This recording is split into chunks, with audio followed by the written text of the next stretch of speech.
Okay, so Martes, December 12, 2023. This is our Dark and Light Side episode of Life 76. Alamin natin.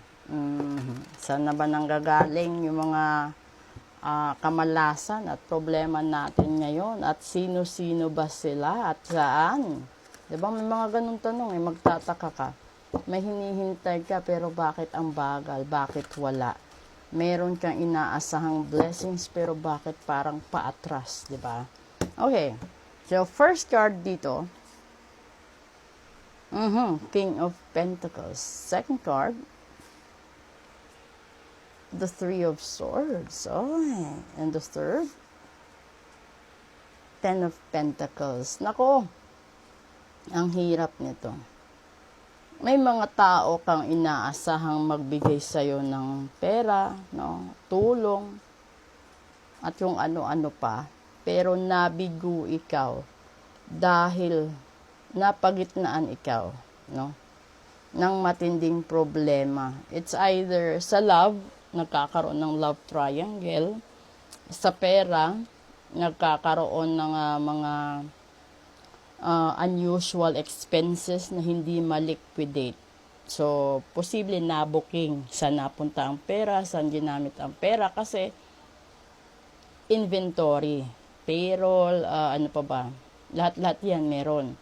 So, posible na may mga missing na pera tapos dumating sa punto, pinag-aawayan na dahil siyempre, lahat naman kailangan may budget sa end of the year kasi maraming holidays, and then for sure the first quarter of 2024 lahat naman yan nagko-cope up sa bills nila kasi yung iba gumagamit ng mga credit cards sa buwan na ito para gamitin siyempre sa Pasko, sa bagong taon, no, yung mga bakasyon, etc.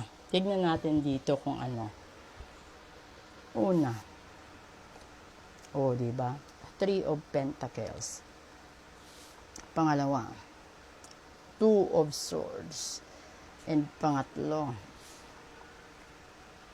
Five of Swords. Lagot, eto talaga, wala ka talagang kawala. Kasi yung Three of Pentacles is nasa kaibigan mo, kabarkada mo, kapamilya mo. Yan, di ba?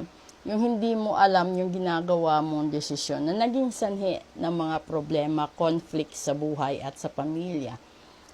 Ay, nako, ang daming away na mangyayari dyan. Kasi, ginagasta yung pera, inaasahan ng pamilya mo, probably asawa mo, na pag-uwi niya galing trabaho, meron na siyang naipon para pa sa Pasko at bagong taon. And then, nung dumating siya, no, ayun na, away na kasi hindi mo alam hindi niya alam na wala na pala, ubos na. At hindi mo pa sinabi ahead of time. Kaya wala na. So, buong araw nito ngayon, no, kahit na dark and light side ng buhay natin, mabubuko ka kung saan mo ginamit ang pera.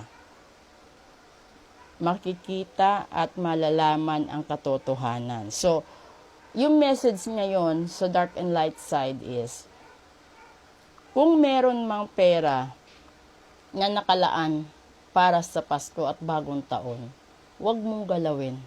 Lalong-lalo na kung hindi ka sigurado kung saan ka kukuha ng pambayad or pang-abono kasi magkakaroon ng away, no? Alitan, sumbatan, nandoon lahat yun.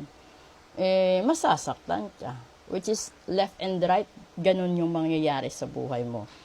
So, kung hindi kaya, huwag pilitin, no? Marami pa namang panahon. Ang mahalaga sana, kung naitabi mo na yung pera para dyan, huwag mo nang galawin pa para maiwasan ng gulo, maiwasan ng away, maiwasan yung mga matitinding kolisyon sa miyembro ng pamilya at sa magkabilaang in-laws. Okay? So maraming salamat po. Proceed tayo sa Real Talk. Magandang hapon.